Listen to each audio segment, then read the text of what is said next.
So yeah, spirulina stuff. Yes. Let's just load everybody's brain up. I'm just gonna hit on some key points here. Um, Spirulina is super cool. It's a cyanobacteria that's grouped in with microalgae. Um, and one of the reasons why more people don't know about it is because we all have a bad attitude towards algae. We call things like pond scum and seaweeds, and we made it the villain in one of the most popular children's shows whenever I was growing up. So we vilified algae. There's a lot of different groups of algae, which you guys can look into that on your own. There's so much cool stuff. Dinoflagellates are super, super cool. That's part of the glowing algae in that group. But yeah, there's lots of different types of algae. I consider algae to be the alpha of biology. I consider fungi to be the omega, but algae is like the beginning of like photosynthetic productive systems, and then fungi is like the omega, the end, the decomposer. So I think that algae and fungi together have created and will create life anywhere where life will exist. They're like the beginning and end of all life anywhere, in my opinion.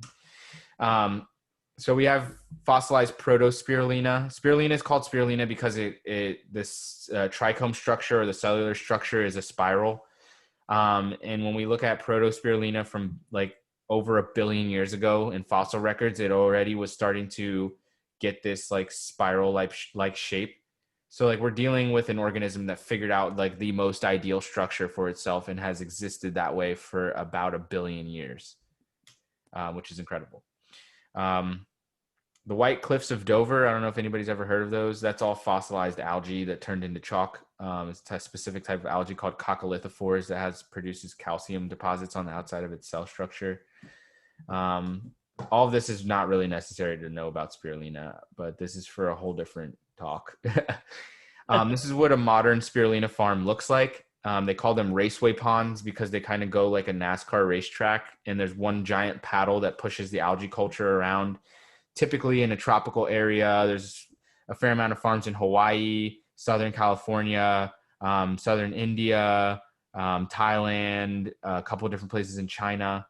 Yeah, that's about it. I don't know if I don't know if there's any big ones in Mexico, but there used to be a really big one in Mexico. It was actually one of the first ones ever.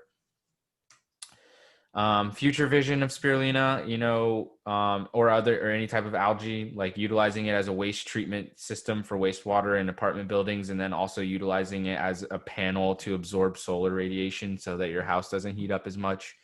And then there's more oxygen production on your apartment unit or at your house. So I think that's really cool. And then like making lamps with it and stuff that just produces lots of air in your house. Lots of fresh air. Algae can grow in space, which is pretty cool. Another reason why I think it's the beginning and end of life everywhere in the universe.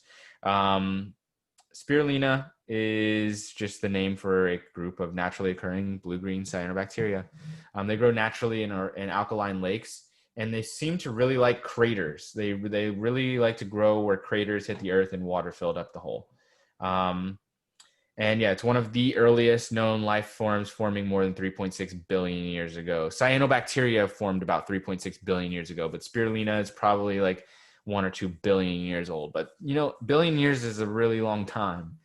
So yeah, they're a superfood. That's why people like it so much. You can make smoothies and little snacks and things like that with it, and they're super high in protein, 60% protein dry weight,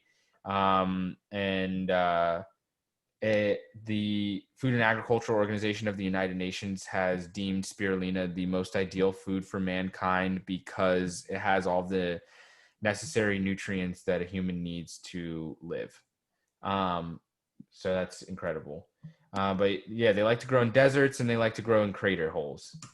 They have a fairly long historical use or historical record of use by the Kanembu people in the area that is now known as Chad in Africa, where only women are allowed to harvest it because they believe that men will taint the ponds. And they go out with bowls, they dig a little ditch in the sand, they pour the spirulina into the sandy hole, and then it dehydrates and they peel up these giant cakes of spirulina and go sell it at market. Now their harvesting methods are a little bit cleaner. They've been working with Antenna Corporation, which is a non-government organization based out of Geneva, that's focused on a lot of things, but they've done a lot of really good work for getting individuals in third world countries to cultivate spirulina and create businesses with it. There's also a historical record of its use by the Mexica people, which the Europeans named them Aztecs, but they called themselves Mexica. But they used to harvest spirulina from Lake Tenochtitlan, around where Mexico City is right now. So yeah, Lake Tenochtitlan and Lake Texcoco. And the first historical documentation we have of this is from the Florentine Codex, that was written by a conquistador during the time of the Spanish conquest into Mexico. The beginnings of cultivation started with Sosa Texcoco, which was a manufacturer of baking soda.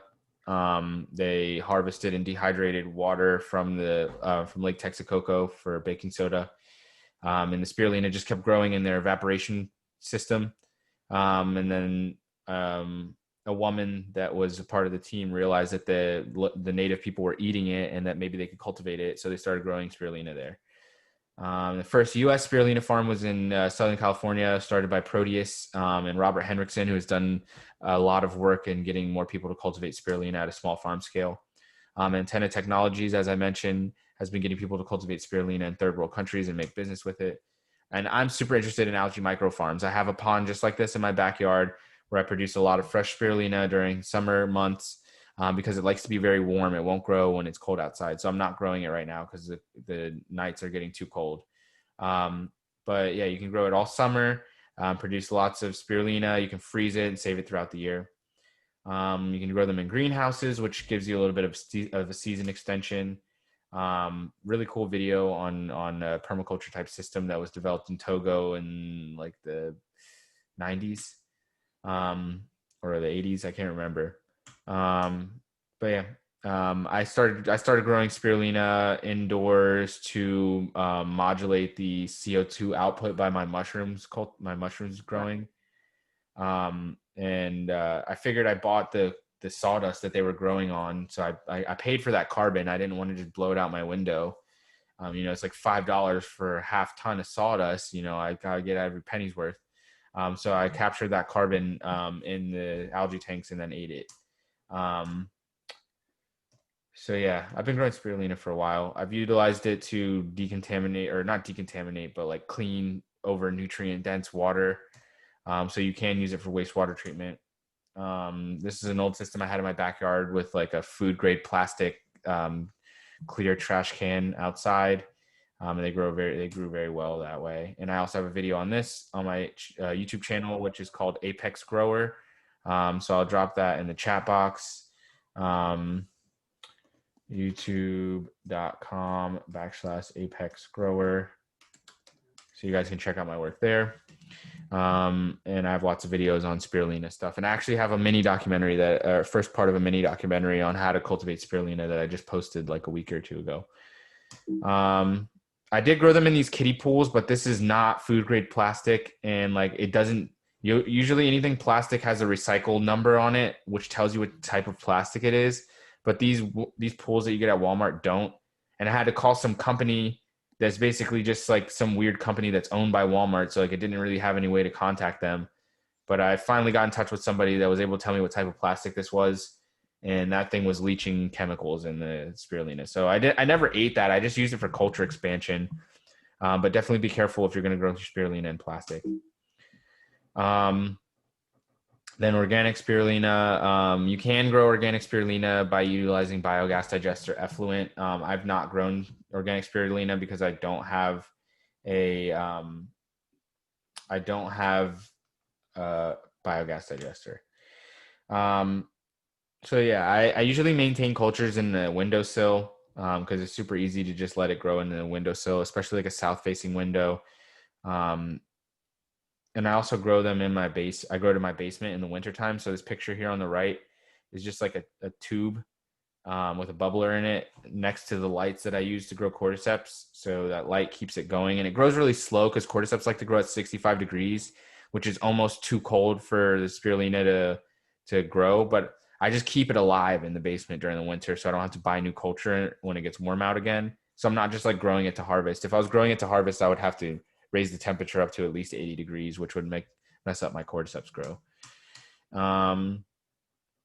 So yeah, I get my cultures from Algae Research and Supply. My friend Matthew Huber runs that company. He's a really good guy. Harvest it through these micron cloths, 33 micron cloth. I run the water through there until it starts to build up. I check the culture to make sure there's not any contamination in it. Spirulina is an extremophile. That's why it's safe to grow, because it grows at a pH between 10 and 14, where not many other organisms want to grow. So like the higher you can get it to 14, the better. So yeah, this is what it looks like when I harvest it and I dewater it. I remove the excess water, and then I put it in packages and freeze it. And then occasionally I'll put it in a noodle extruder and extrude these little noodles, and then put it in a dehydrator and dry it. But I like it fresh, so I just freeze it. And I eat it on fruit. I make smoothies. I put it in yogurt. I put it in my kids' mac and cheese. I don't know, still trying to figure out all the cool things we can do with it. I'm not necessarily a chef, but I really want to get better at cooking. Well, that's pretty much what I had for spirulina. I mean, there's lots of other cool algae species that you can grow. I definitely recommend checking out the video on my YouTube channel. Algae oil is super cool. Most algae oils have a high burn point. So you can cook with them without like smoking. It won't make a lot of smoke.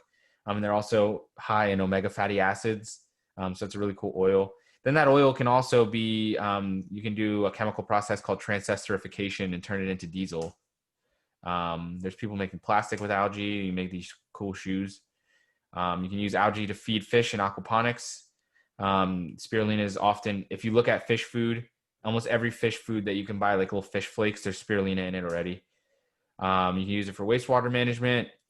You can turn raw algae into oil, and then you can turn that into diesel or gasoline or jet fuel, or you can utilize it to fertilize agricultural systems. A lot of different things you can do with it. This was some reishi that I had growing before I put algae tanks in my grow, and then this is what the reishi looked like after I put the algae tanks in my grow. So it started to fan out because the oxygen levels were increased by the algae.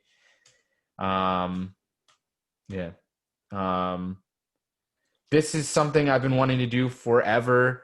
So every time I get donations on my PayPal, I put a little bit of money aside, because I've been trying to take this algae culturing techniques course in Maine for years, but it's like $3,000 to take the course. So I like wasn't able to afford it over the past couple years, but I think I'll be able to do it next year. This year was the first year I was able to afford it, and the first year that I had my schedule opened up to go to it, and then COVID happened. But I really think it'd be important if I go out there and learn these, because I'm a teacher and I'm really good at teaching people. And I want to be able to take that information and make it easier for people to be able to grow algae in their homes.